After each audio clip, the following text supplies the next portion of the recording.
Buenos días, iglesia. Dios les bendiga. El tema de hoy, el título de esta predicación, bifurcación. Para seguir un camino es necesario saber a dónde nos lleva. ¿Esto es correcto? ¿O usted sigue un camino sin saber a dónde lo lleva? Bien. Le voy a pedir por favor que abra su Biblia en Marcos capítulo 8, versículo 31 en adelante. Y le voy a pedir que me siga con su vista.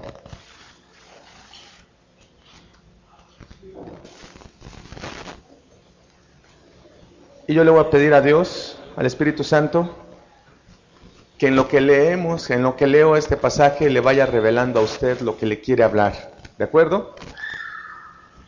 Marcos capítulo 8, versículos 31 hasta el capítulo 9, versículo 13. Busque a alguien que tenga Biblia y sígalo con su mirada, por favor. Dice la palabra de nuestro Señor de la siguiente forma. Y comenzó a enseñarles que le era necesario al Hijo del Hombre padecer mucho y ser desechado por los ancianos, por los principales sacerdotes y por los escribas, y ser muerto, y resucitar después de 3 días. Esto les decía claramente.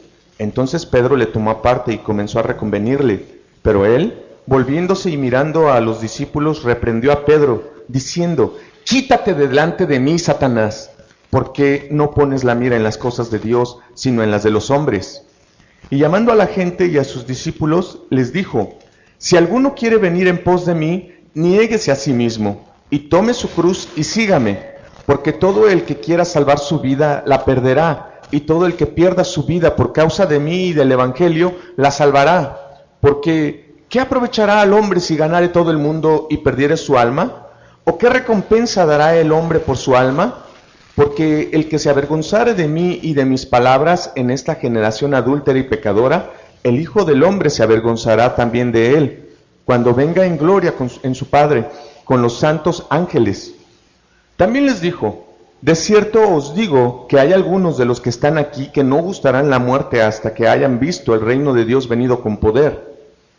6 días después, Jesús tomó a Pedro, a Jacobo y a Juan, y los llevó aparte solos a un monte alto, y se transfiguró delante de ellos. Y sus vestidos se volvieron resplandecientes, muy blancos, como la nieve, tanto que ninguno de lavador en la tierra los puede hacer tan blancos. Y les apareció Elías con Moisés, que hablaba con Jesús. Entonces Pedro dijo a Jesús: «Maestro, bueno es para nosotros que estemos aquí y hagamos 3 enramadas, una para ti, otra para Moisés y otra para Elías». Porque no sabía lo que hablaba, pues estaban espantados. Entonces vino una nube que les hizo sombra, y desde la nube una voz que decía: «Este es mi Hijo amado, a él oíd». Y luego, cuando miraron, no vieron más a nadie consigo, sino a Jesús solo. Y descendiendo ellos del monte, les mandó que a nadie dijesen lo que habían visto, sino cuando el Hijo del Hombre hubiese resucitado de los muertos.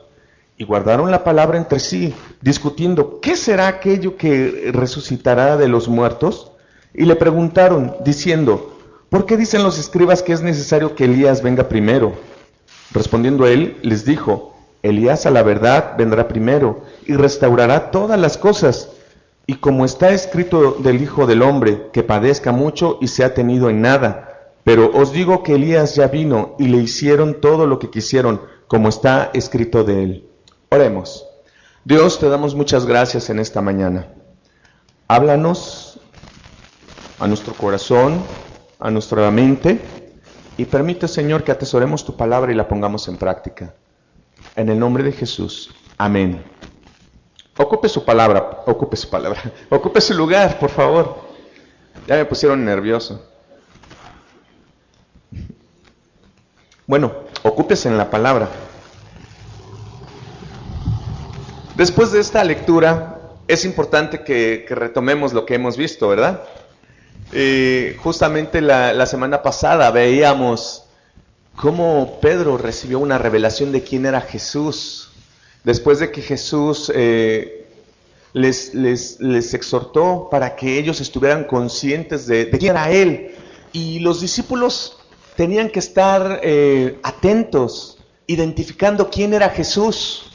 y dejar la influencia del mundo, la influencia de las influencias que estaban, valga la redundancia, a un lado de él, de ellos, para centrarse en Jesús y saber quién era él. Y entonces vemos que cuando Pedro le dice a Cristo, tú eres el Hijo del Dios viviente, Jesús le dice, bienaventurado eres, Pedro, porque no te lo reveló ni carne ni sangre.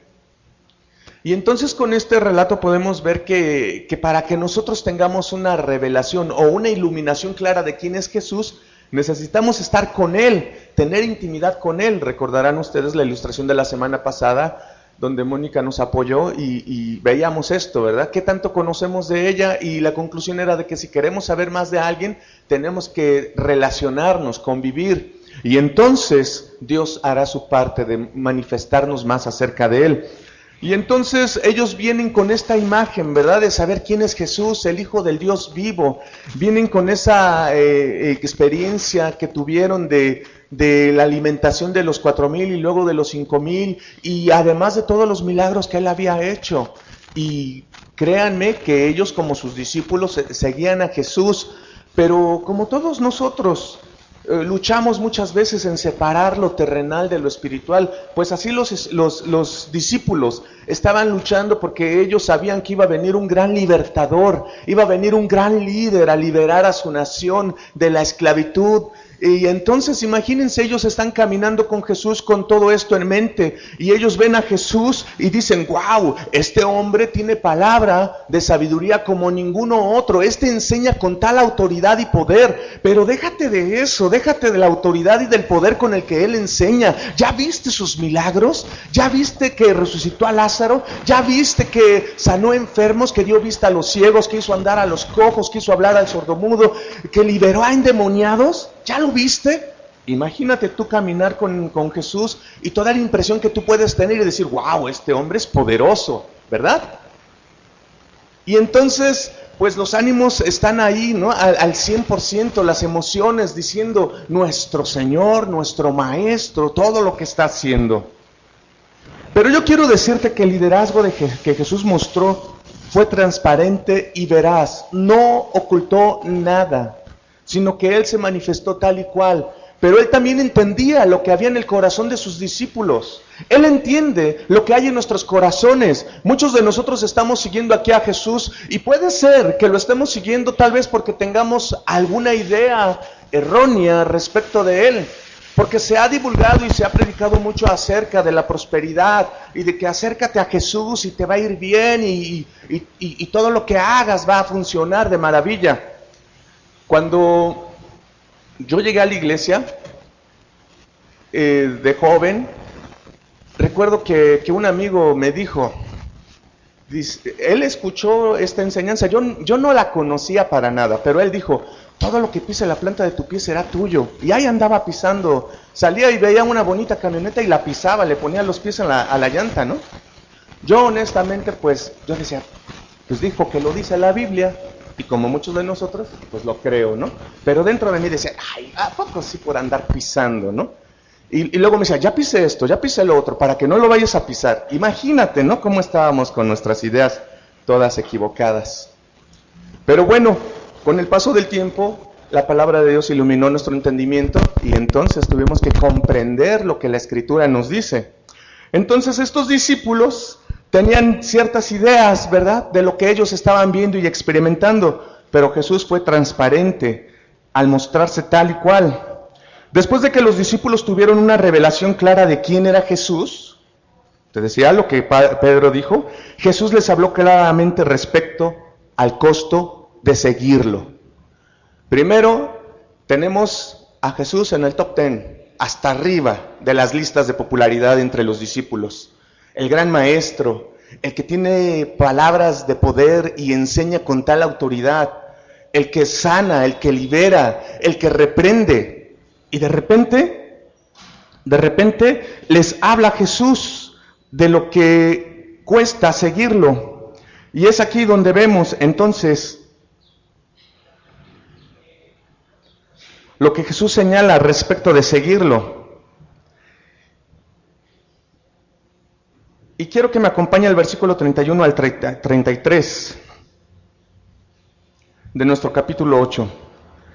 Y comenzó a enseñarles que le era necesario al Hijo del Hombre padecer mucho y ser desechado por los ancianos, por los principales sacerdotes y por los escribas, y ser muerto y resucitar después de 3 días. Esto les decía claramente. Entonces Pedro le tomó aparte y comenzó a reconvenirle. Pero él, volviéndose y mirando a los discípulos, reprendió a Pedro diciendo: quítate delante de mí, Satanás, porque no pones la mira en las cosas de Dios, sino en las de los hombres.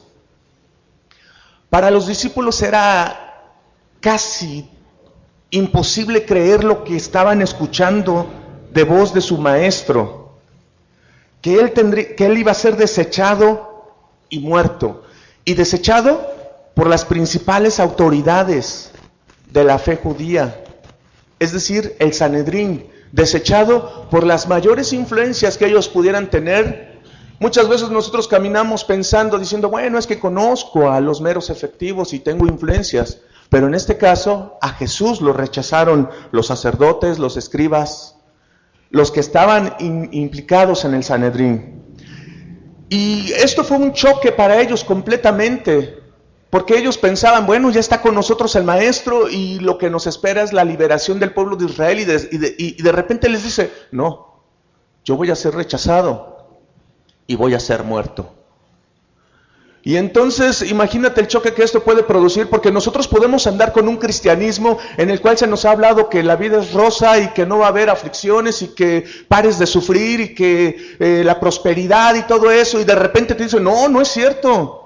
Jesús dijo que en este mundo íbamos a tener aflicciones, y entonces como que viene un choque, ¿verdad? Y dices, bueno, ¿en quién he creído? Se supone que puse mi confianza en Dios para que ya se acabaran todos mis problemas, y resulta que los problemas siguen. Si Jesús, siendo el Hijo de Dios, tuvo que enfrentar el rechazo, la humillación y la muerte, entonces, ¿quién desarrolla este mensaje que dice que la iglesia no lo va a hacer de esta manera? Jesús no engañó, Jesús habló de manera clara y transparente. Y en este momento, si yo paro aquí esta predicación, tú puedes decir, bueno, entonces, ¿qué caso tiene seguir a Jesús? Pero no con más ansias, lo mejor está por venir. ¿Me esperan? Bien. Jesús sería desechado y muerto. Pero también Jesús habla de que el llamado siempre presenta obstáculos. Cuando Jesús empezó a andar, cuando anduvo por el desierto estos 40 días, dice la Escritura que Satanás se le presentó y le mostró atajos. Casi le estaba diciendo Satanás a Jesús, yo sé a lo que has venido para que el pueblo te dé honra, para que te dé gloria. Yo te digo que puedo darte esto ahora sin que pases todo el proceso que tienes que tomar. Y Jesús le dijo que solamente a Dios adoraría y solamente a Él serviría. Y yo quiero que tú notes cómo desde el principio, antes de que Jesús empezara su ministerio, se le presentó un atajo en el llamado que él tenía. Y también Satanás mismo le dijo, mira, aquí está el pináculo, tírate de él, porque la Escritura dice que a sus ángeles mandará y no te dejará que caigas, y todo el mundo va a ver lo que sucederá contigo y te darán la gloria y la honra. O también te voy a dar las riquezas de todo este mundo. No vayas por el camino que ha trazado Dios para ti, sino que toma este atajo y entonces recibe lo que tienes que recibir. Y a lo largo del tiempo, dice la Escritura aquí que después de esto Satanás le dejó, pero vemos a lo largo del ministerio de Jesús cómo siguió teniendo ataques y luchas. Y entonces Satanás no se daba por vencido, y vemos que Jesús les habla de una manera clara a sus discípulos y les dice que va a ser rechazado, pero que también va a ser muerto. Y entonces se presenta San Pedro. No lo hagas, Jesús. Toma este atajo. No permitas que tal cosa te acontezca. Tú y yo hemos sido llamados para seguir y servir a Dios. Y sin duda que se nos presentan muchos atajos. Pero Dios quiere que vayas por el camino que Él te ha trazado. ¿Verdad? Entonces vemos que el llamado siempre presentará obstáculos. Y entonces Satanás se le presenta a Jesús por medio de Pedro y le dice: no permitas que tal cosa te acontezca. ¿Para qué vas a morir? ¿Para qué te vas a entregar? Mejor busca otra solución. Y Jesús, reconociendo cuál era la fuente de esto, reprende a Pedro. Y inmediatamente llama a los demás y les aclara la situación. Dice que Jesús, llamando a los demás, dice que Pedro lo llamó aparte y le dijo: ven, te voy a decir un secreto, te voy a decir una cosita, no se las digas a nadie más. ¿Le suena esto parecido a algo que he escuchado? Te voy a hablar de cierto hermanito. Bueno, no, ¿verdad? Ya me estoy saliendo. Bueno, la cuestión es esta, que los trajo aparte. ¿Y qué fue lo que hizo Jesús? Lo trajo con el grupo. ¿Y qué les dijo? Que era necesario, dice el versículo 33. Pero él, volviéndose y mirando a los discípulos, reprendió a Pedro diciendo: quítate delante de mí, Satanás, porque no pones la mira en las cosas de Dios, sino en la de los hombres. Este llamado que Dios nos ha dado obedece a que tú y yo debemos de poner la mira en las cosas de Dios y no en las del mundo. El mundo te habla de que no sufras. El mundo te habla de que las cosas deben de ser inmediatas, que seas impaciente, que te desesperes y que todo lo quieras ya, en este momento. De eso te habla el mundo. Y eso es poner la mirada en las cosas del mundo. Estar siendo impaciente y que no haya sufrimiento y que no te cuesten las cosas y que no haya un proceso. Eso te dice el mundo. Pero poner las cosas en la mirada de Dios habla de un proceso, habla de pasar por diferentes obstáculos, habla de pruebas, habla de luchas. En la mañana que estábamos orando los líderes y colaboradores, se señalaba acerca del devocional que estamos llevando a cabo y la reflexión que nos dice Santiago de que atravesamos por diferentes pruebas, por diferentes luchas y que esto es necesario para que nuestra fe sea perfeccionada. Y eso es lo que Dios quiere, que tu fe, que tu carácter sea perfeccionado. Bien, continuemos. Jesús les revela a sus discípulos el costo de seguirle. Y Jesús en esta mañana nos revela a nosotros el costo de seguirle. Dice el versículo 34, y llamando a la gente y a sus discípulos les dijo: si alguno quiere venir en pos de mí, niéguese a sí mismo, tome su cruz y sígame. Jesús para ese entonces, cuando hizo esta declaración, ya le había abierto los ojos a sus discípulos grandotes. Voltee con su vecino y ábrale los ojos lo más que pueda. Diría una sobrina, no me acuerdo cómo estuvo la situación, pero nos delató. Dice: es que me hizo ojos grandes. Así como diciendo, me está echando unas miradotas, ¿no? Ábrale los ojos así de sorprendido. ¿A poco sí, Jesús? Después de que Pedro le había dicho a Jesús: tú eres el Cristo, el Hijo del Dios vivo, tú eres el unigénito, tú eres el Mesías, tú eres el Salvador. Jesús les dijo que iba a padecer. Entonces, imagínate la cara de asombro, ¿no? Después de decir: ah, caray, ¿que no todo era bonito? ¿Que no todo era poder? ¿Que no todo era unción? ¿Qué pasó, Jesús? Entonces, Jesús les revela el costo de seguirlos y les dice: si quieren venir, tienen que seguir las pisadas del Maestro. Nuevamente versículo 34, y llamando a la gente y a sus discípulos les dijo: si alguno quiere venir en pos de mí. Y esta expresión quiere decir, si alguno quiere venir en pos de mí, es decir, ir atrás de mí, siguiendo mis pisadas. Y si habla de pisadas es que está llevando un camino. Y si este camino que está caminando Jesús, debemos de comprender qué es lo que contiene el camino. Este camino el camino de Jesús contuvo servicio, contuvo misericordia, contuvo amor, pero también sufrimiento, también tormento. Y Jesús les dice de una manera clara y contundente a sus seguidores: si alguno quiere venir en pos de mí, si alguno quiere seguir mis pisadas, tiene que saber que yo voy a pasar por el sufrimiento, tiene que saber que yo voy a ser rechazado. Muchas veces evitamos nosotros predicar porque no queremos ser rechazados. Pero entonces eso no quiere decir que estemos siguiendo a Jesús. Hoy en esta mañana estamos siendo confrontados con la verdad, iglesia. Seguir a Jesús implica que seamos rechazados por autoridades, por nuestros seres queridos, por las personas que menos quisiéramos que nos rechazaran, pero también implica sufrimiento. ¿A quién le gusta el sufrimiento? A nadie. Pero el sufrimiento es parte de la formación que todo creyente tiene para ser perfeccionado en la fe. Si alguien quiere venir, tiene que seguir las pisadas de Jesús. ¿Y cómo es que podemos seguirle? Niégate a ti mismo. Y siendo honestos, muchos no estamos dispuestos a negarnos.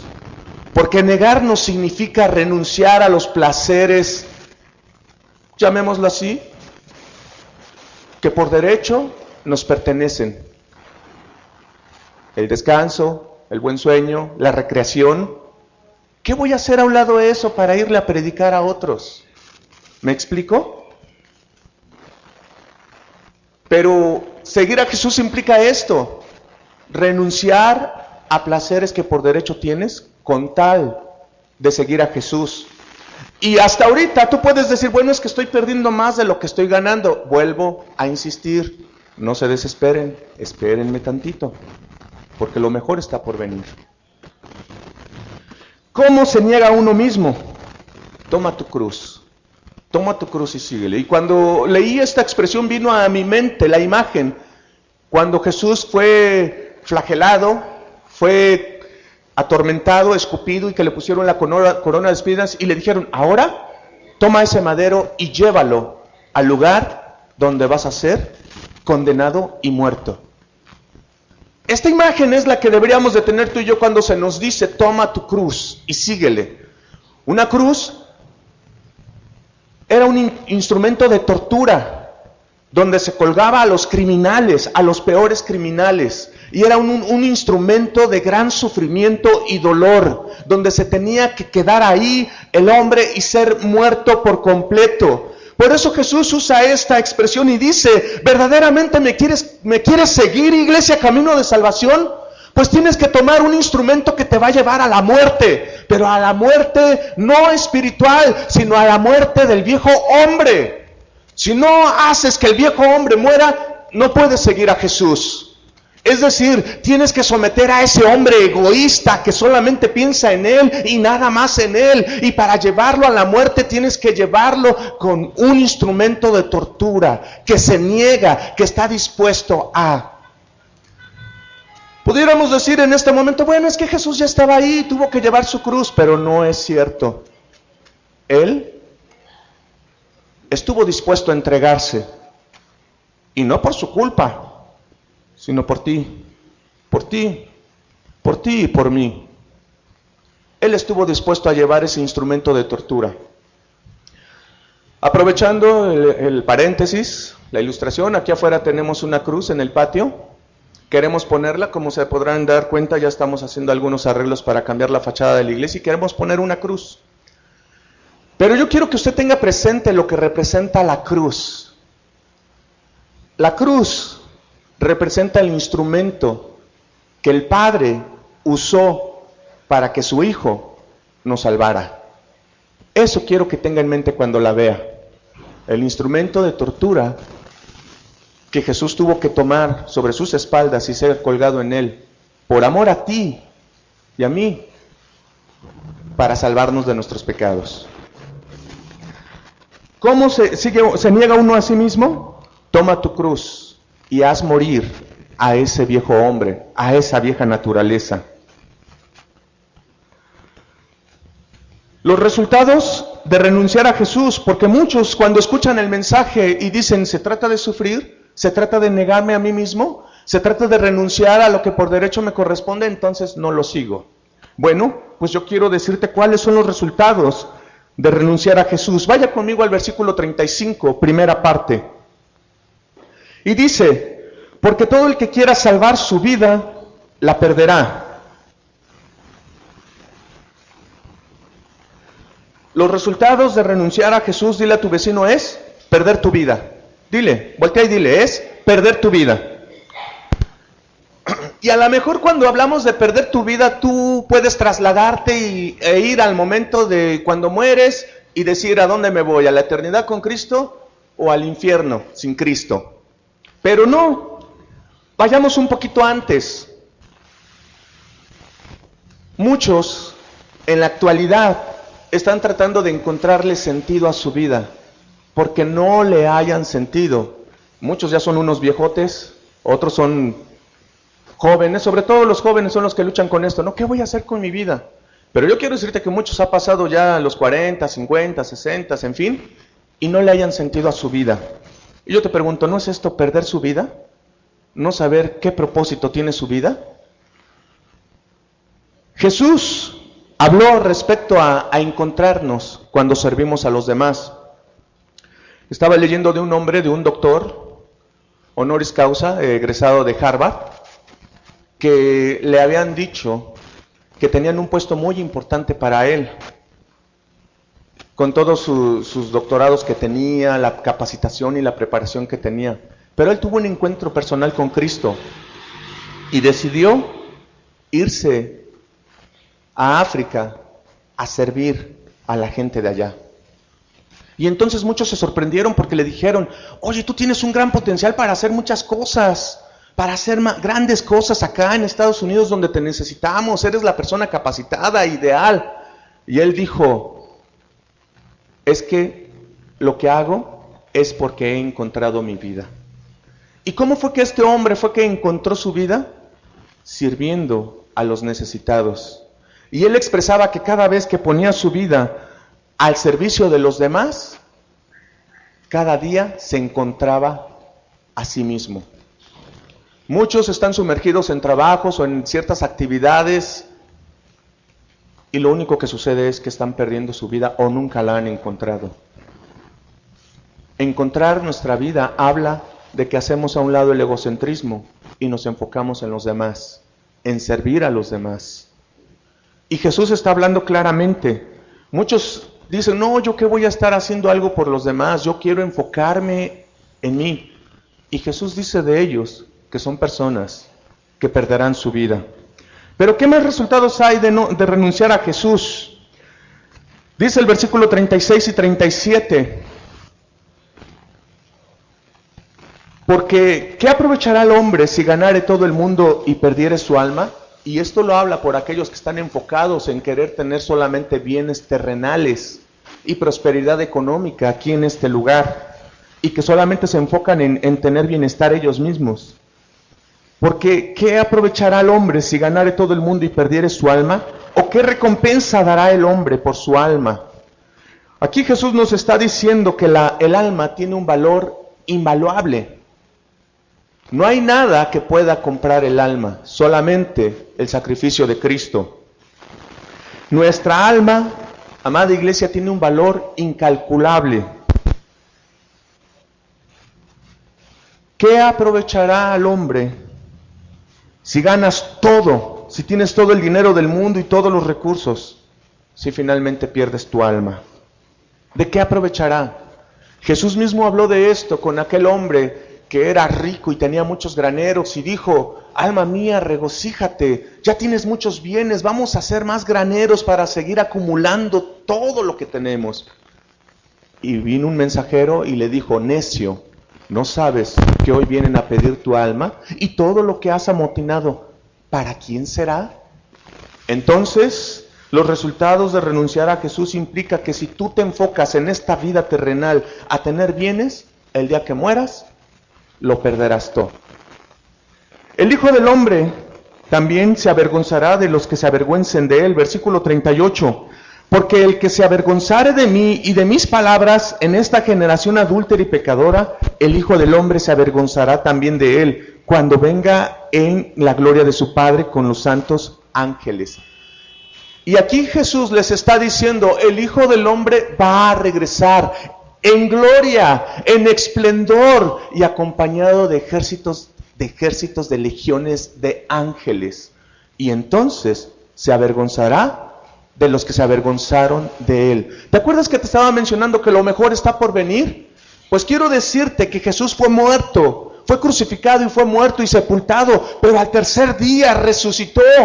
Y después de que resucitó anduvo por 40 días presentándose a sus discípulos. Y entonces les dijo que iba a regresar. Y entonces esta es promesa que tiene la iglesia, todo creyente, de que Jesucristo va a regresar con poder y gran gloria. Esto es maravilloso, pero todavía no termino con todas las buenas noticias que tengo que darte el día de hoy. Por un lado quiero que pongas en la balanza lo que vas a perder y a lo que vas a renunciar, pero por otro lado quiero que veas todo lo que estás obteniendo y lo que vas a obtener y tomes una decisión en esta bifurcación. ¿Qué camino quieres seguir? ¿El amplio y el espacioso o el angosto?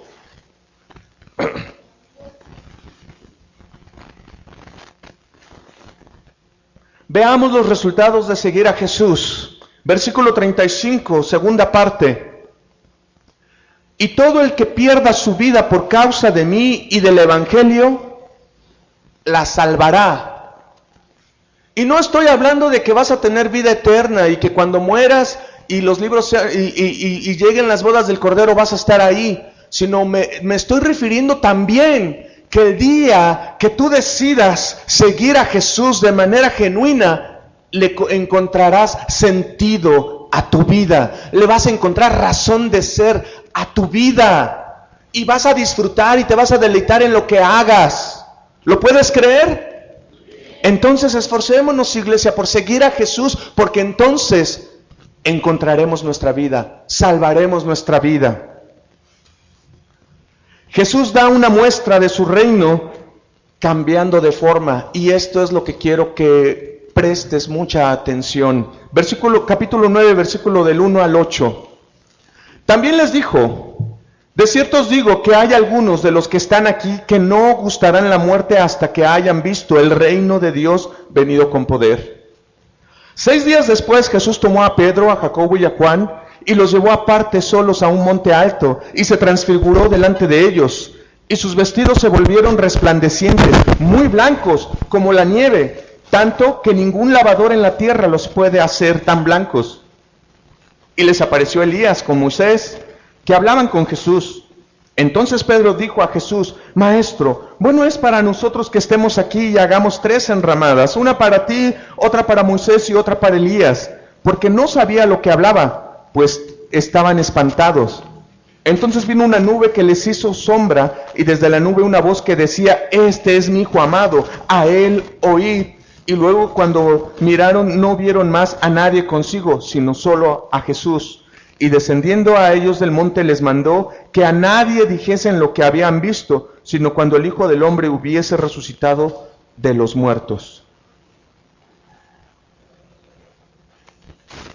Jesús les mostró primeramente el testimonio, su vida y ministerio, el poder que ejercía, trayendo sanidad, trayendo liberación, pero enseñando como quien tiene autoridad. Les enseñó lo que vino a hacer, a liberar a la humanidad de sus pecados. Pero después les habló claramente por dónde tenía que atravesar su vida. Por una vida que le iban a rechazar, de tormento, de aflicción, de sufrimiento. Y después de eso les dice: algunos de los que están aquí no gustarán la muerte, sino que van a ver una probadita de lo que les espera. Una probadita. Jesús se transfiguró delante de ellos, y la palabra que habla aquí de transfigurar es una palabra que me llama muchísimo, poderosamente la atención, porque esta palabra es metamorfosis, transformación. Y esta palabra la encontramos en otros 2 pasajes muy selectos que nos motivan, que nos deben de inspirar, que nos deben de impulsar. Jesús se transfiguró delante de ellos y dice el escritor Marcos que esa transformación tuvo que ver con que su rostro resplandecía y que sus vestidos se veían tan blancos que ningún lavador aquí en la tierra los podía hacer tan blancos. Entonces estamos encontrando una probadita de lo que está por venir. Versículo 2 del capítulo 9. 6 días después Jesús tomó a Pedro y a Jacobo y a Juan y los llevó aparte solos a un monte alto y se transfiguró delante de ellos. Si tú hubieras estado en ese momento con Jesús, Jesús te estaría diciendo: sí, voy a morir, pero mira lo que sigue después de la muerte. Sí, voy a atravesar por sufrimiento. ¿Y qué crees? Que todos los que decidan seguirme también van a atravesar por su sufrimiento. Tal vez muchos de ustedes sean mártires. Y la historia de la iglesia nos habla que la mayoría de estos apóstoles murieron de una manera siendo mártires. Pero ellos no tenían su mirada aquí en lo terrenal, sino en lo por venir, en lo eterno. Ellos, su confianza estaba en eso, en lo que está por venir, y por eso estuvieron dispuestos aún a morir, aún hasta la misma sangre, como dice Hebreos. Estos hombres estuvieron dispuestos a combatir hasta la sangre en contra del pecado, en contra de lo que la comodidad y el confort del mundo pueda presentar. Ellos estuvieron dispuestos porque tenían algo mucho mejor. Iglesia, entiende, tú tienes algo mucho mejor. Algo mucho más elevado que de todo lo que pueda haber en esta vida. Todos los recursos y todo lo que pueda haber en esta vida no se compara con lo mejor que tú y yo tenemos en la eternidad. Créelo. Toma la decisión de aferrarte a esta verdad. Esta transformación, todo creyente debe de ser parte de ella. Créelo.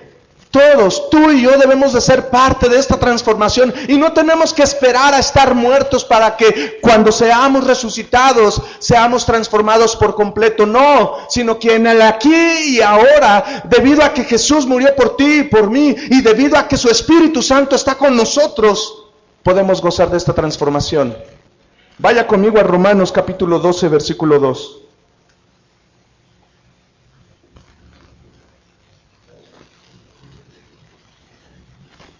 Y dice: no os conforméis a este siglo, sino transformaos por medio de la renovación de vuestro entendimiento, para que comprobéis cuál sea la buena voluntad de Dios, agradable y perfecta. Empleando la palabra que te digo que me llamó poderosamente la atención, dice: no os conforméis a este siglo, sino recibe la metamorfosis por medio de la renovación de vuestro entendimiento. Jesús se transfiguró, Jesús tuvo una metamorfosis, y si tú buscas en el original encontrarás esta palabra. Pero Jesús tuvo una metamorfosis y su rostro resplandecía.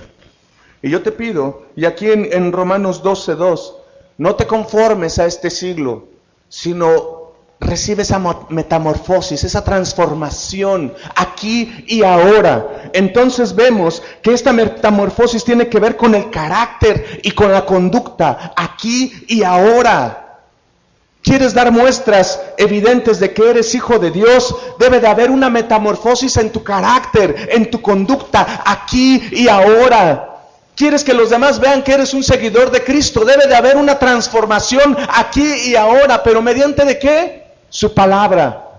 Por eso invitamos a la iglesia a que se involucren en los devocionales diarios, para que te expongas a su palabra y recibas la transformación que Dios tiene para ti. Esta transformación nos habla de un proceso. 2 de Corintios, por favor, capítulo 3, versículo 18.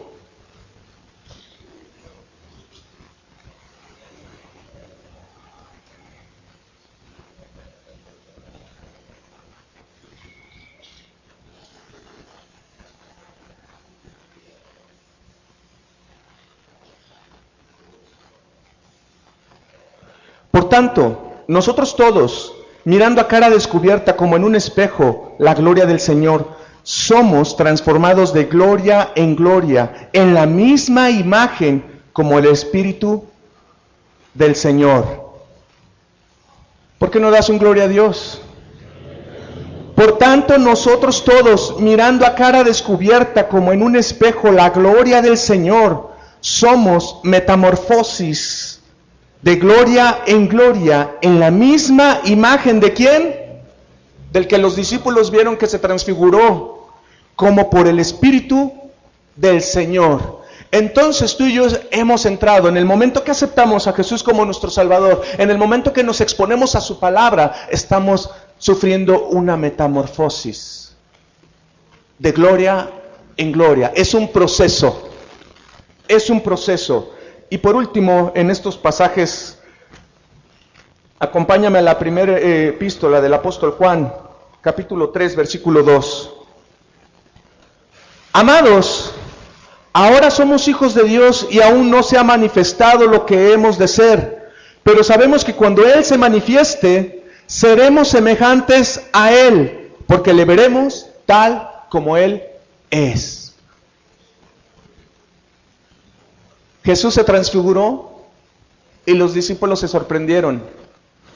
Y Juan, que estuvo ahí, que Él lo vio con sus propios ojos, nos dice: amados, ahora somos hijos de Dios y aún no se ha manifestado lo que hemos de ser. Yo no veo aquí a alguien con un rostro resplandeciente, pero dice que para allá vamos. Pero sabemos que cuando Él se manifieste, ¿y cuándo va a ser esto? Cuando Él regrese por su iglesia. Seremos semejantes ¿a quién? A Él, porque le veremos tal como Él es. Estás poniendo en la balanza lo que pierdes en este mundo, pero lo que ganas siguiendo a Jesús. Estás poniendo en la balanza lo que es renunciar a Jesús y lo que es seguirlo. ¿Verdad que no hay nada que se pueda comparar a todo lo que recibiremos? Esta revelación es para hoy, capítulo 9, versículo 9 de Marcos, por favor. Regresemos a Marcos.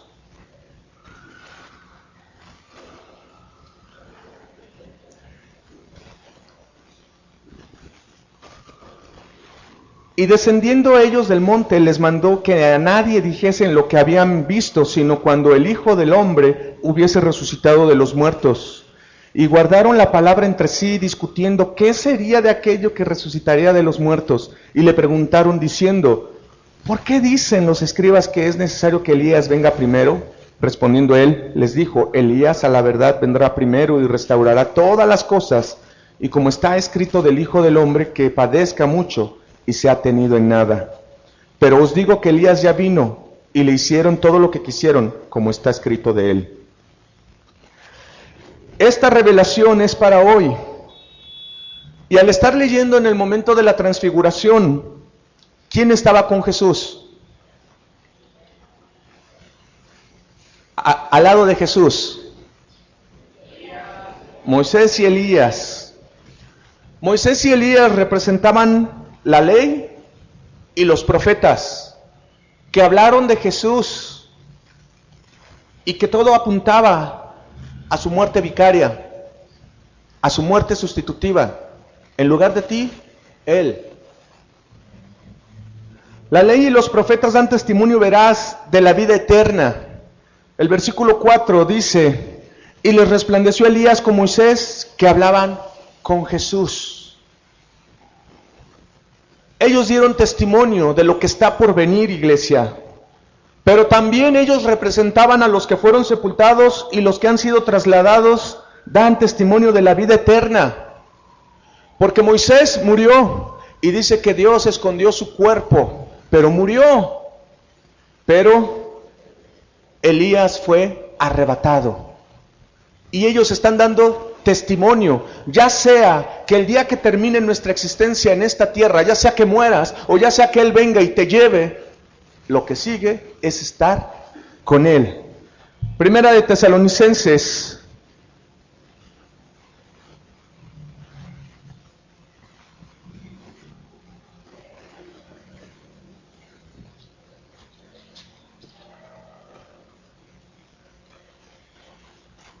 capítulo 4, versículo 14 al 17. Porque si creemos que Jesús murió y resucitó, así también traerá Dios con Jesús a los que durmieron en Él. Por lo cual os decimos esto en palabra del Señor, que nosotros que vivimos, que habremos quedado hasta la venida del Señor, no precederemos a los que durmieron. Porque el Señor mismo, con voz de mando, con voz de arcángel y con trompeta de Dios, descenderá del cielo, y los muertos en Cristo resucitarán primero. Luego nosotros, los que vivimos, los que hayamos quedado, seremos arrebatados juntamente con ellos en las nubes para recibir al Señor en el aire, y así estaremos siempre con el Señor.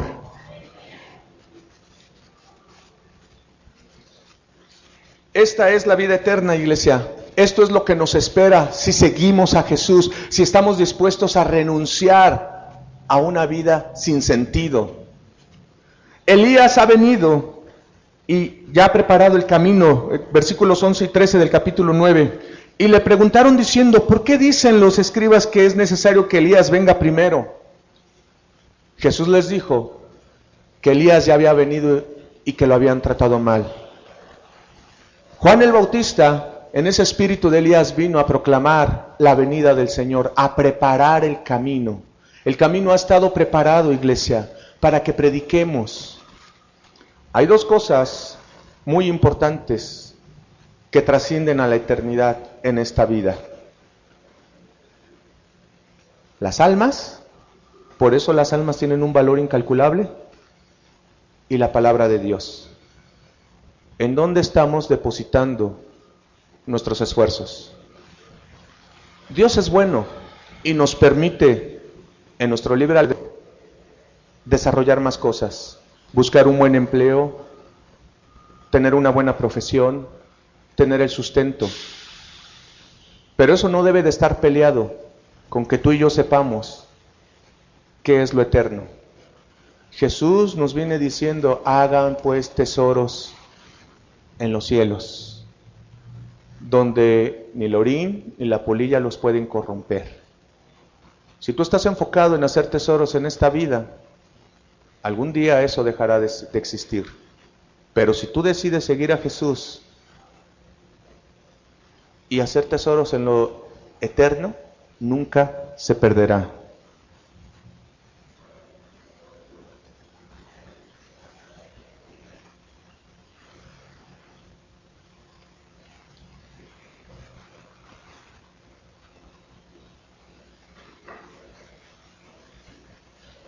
Para finalizar, en este mundo tenemos aflicciones, pero confiemos en Él.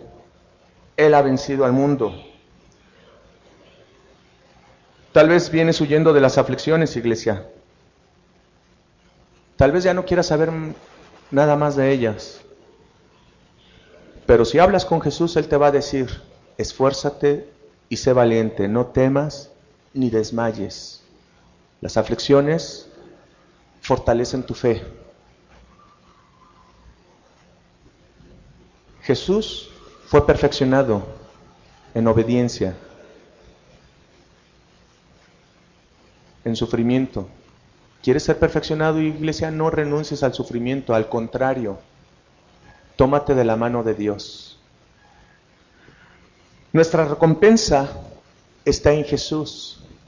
Yo te pudiera decir, la recompensa es que vas a ser transformado de gloria en gloria. Tu recompensa va a ser que la eternidad vas a tener vida eterna y no te vas a perder, no vas a estar en el infierno. Pero la mayor recompensa que todo ser humano pueda tener está en Jesús.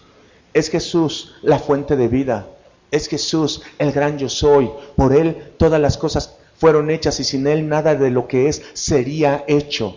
Por ello, Él es la mayor recompensa que tú y yo podemos tener, no en la próxima vida, sino en esta. ¿Lo crees? Aplicación. Yo te exhorto, ya que has puesto en la balanza qué camino seguir, si eres honesto contigo mismo, tal vez hoy puedas decir qué camino estás siguiendo. Yo te exhorto que tomes el camino que te lleva a Jesús. Si tú nunca le has entregado tu vida a Jesús, pero hoy estás convencido de que Dios te ha hablado y que te ha mostrado dos caminos, quiero conocerte, quisiera que levantaras tu mano. Quiero orar contigo, porque quiero llevarte a que a través de una confesión le entregues tu vida a Dios y le digas, yo estoy dispuesto a seguir tu camino. ¿Hay alguien aquí que quiere entregarle su vida a Jesús? ¿O todos ya se la han entregado? Todos ya están decididos a seguir sus pisadas, a tomar su cruz y seguirle. Renuncia a ti, toma tu cruz y síguelo. No puedes seguir a Jesús si no has renunciado a ti. Tal vez tú me digas, es que tengo tantos sueños. Llévalos a Dios. Llévalos a Dios. Dios está interesado en que tú desarrolles muchos de esos sueños. Dios no es egoísta, pero sí debe de haber una separación entre aquellas cosas que nos alejan de Él o las que nos acercan de Él. Dios no tiene defecto alguno, iglesia. Dios no es mezquino. Él quiere la mayor satisfacción para ti, pero lo debes de creer y entonces estar dispuesto a renunciar a ti mismo para obtener el más alto privilegio, que es seguir a Jesús. Y por último te voy a pedir que seas transformado de gloria en gloria. Pablo nos exhorta en Romanos 12 que nos tenemos que exponer a su palabra, que nuestro entendimiento debe ser renovado. Exponte a su palabra, comunícate con Él a través de la oración y entonces ser renovado. Ponte de pie, por favor.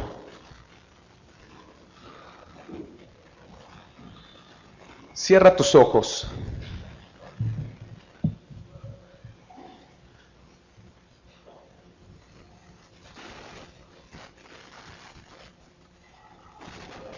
Quiero que pasen al frente todos los que quieran renovar su pacto con Dios.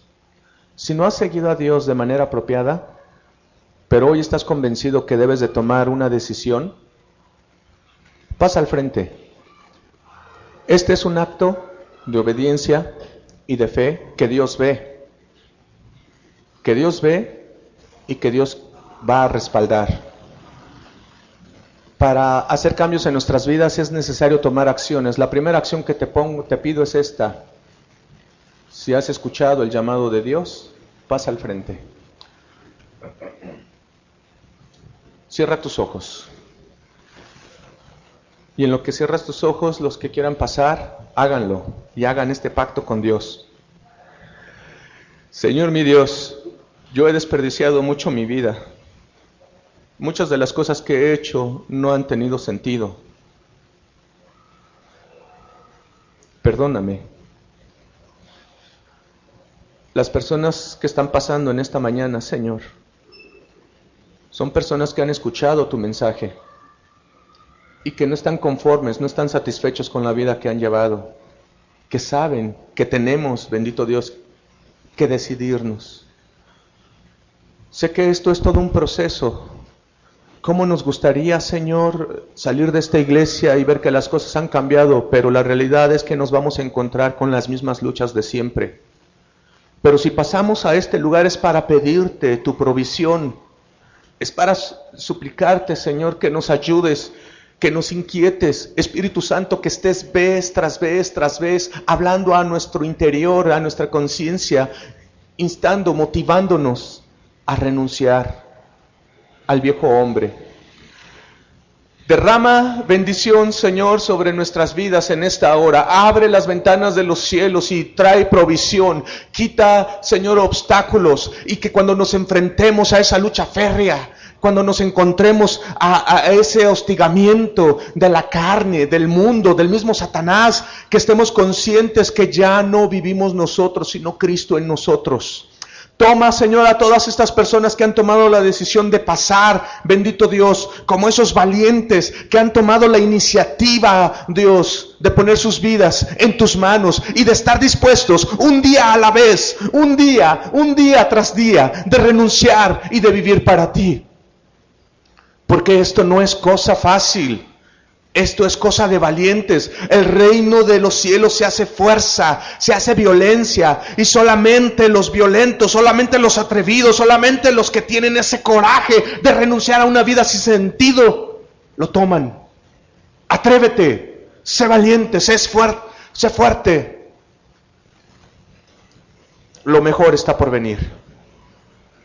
Señor, por aquellos que no pasaron, pero que su vida está en esa lucha, síguelos inquietando, porque tú no quieres tibios, o fríos, o calientes, porque los tibios te dan asco, y los vomitarás de tu boca.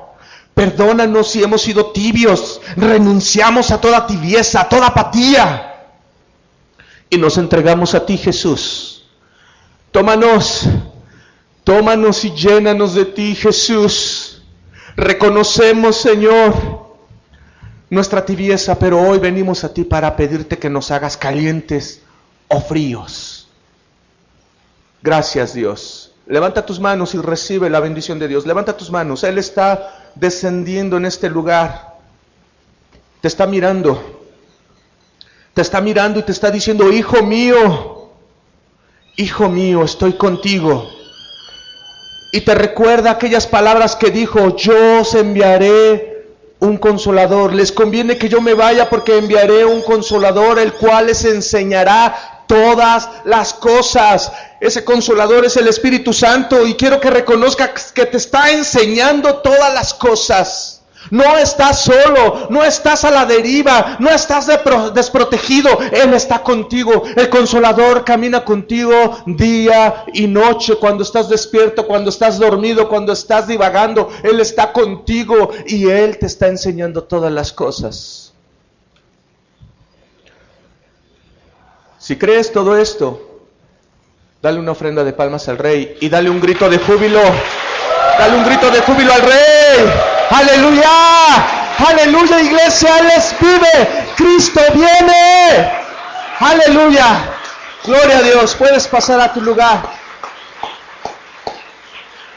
Él ha estado en medio de este lugar, paseándose, tocando tu vida, llenando tu vida.